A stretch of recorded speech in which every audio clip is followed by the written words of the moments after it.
था वो 1990 का वक्त था।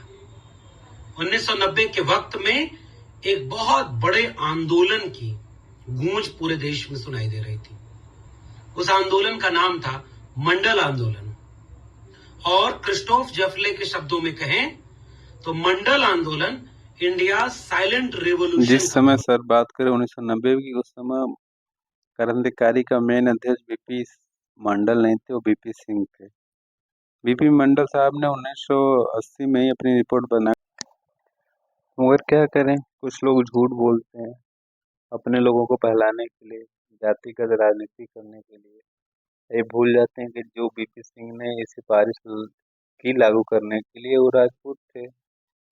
आप उन राजपूतों को आप गाली भी देते हो। ये राजनीति करिए, अच्छी बात है, मगर ये जातिगत राजनीति सही नहीं होती मेरे हिसाब से।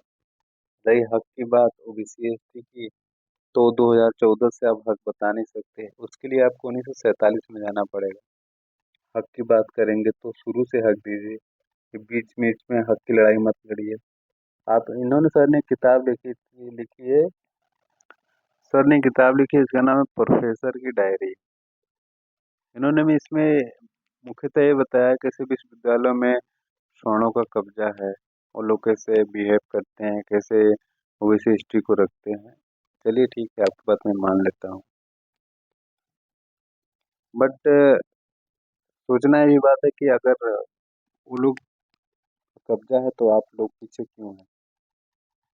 जब मौका मिला, यूपी बिहार, मुख्यतः यहाँ के मुख्यमंत्री ओबीसी और एसटी से रहे, काफी समय तक रहे, तो इन लोगों ने कितने विश्वविद्यालय ओबीसी एसटी के लिए बनवाए, कि वहाँ का चेयरमैन, वहाँ का टीचर, वहाँ का स्टाफ सिर्फ ओबीसी एसटी से आएगा, और नहीं बनवाए तो क्यों नहीं बनवाए? ये प्रश्न तो बनता है और पूछना चाहिए।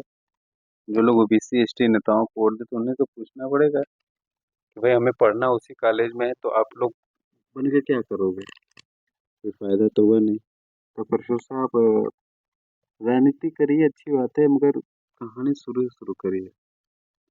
हक की लड़ाई शुरू से दिलाते हैं, ऐसे नहीं कि जब गद्दी चाहिए तुम्हारा हक को खा रहा है, तुम्हारा हक को खा रहा है, उसके लिए दिल्ली चलो, बम्बई चलो और रोड जाम कर दो, नहीं होता है।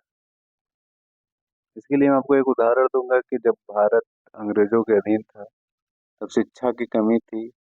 उस समय के कुछ नेता ये नहीं बोले थे कि भाई हमको वोट दो तो मैं विश्वविद्यालय खोलूंगा। मालवीय जी ने बीएचयू का उद्घाटन किया, बनाया, तो मुख्यमंत्री नहीं थे, उनकी इच्छा थी, उनकी इच्छा थी कि मेरा समाज पढ़े लिखे, उन्होंने बना दिया। आपकी इच्छा है कि मेरा समाज भागे दौड़े, मेरा समाज घर से में रहे, तो आप लोग कभी भी नहीं बनाएंगे, एक भी विश्वविद्यालय नहीं बनाएंगे। अगर बनाने की इच्छा होगी तो उसमें किसी को वोट लेने की जरूरत ही नहीं, किसी को गद्दाई पर बैठने की जरूरत ही नहीं। आपकी मानसिकता ही जरूरत है, और हर क्षेत्र में विश्वविद्यालय ओबीसी एसटी के लिए बन सकता है। अगर हिम्मत है तो आगे आइए, और ना ऐसी कहते हैं ना, कौन चुपड़ी बातें, चिकनी चुपड़ी बातें करके जनता का मन बहलाइए, आपको जनता बहलती भी इससे।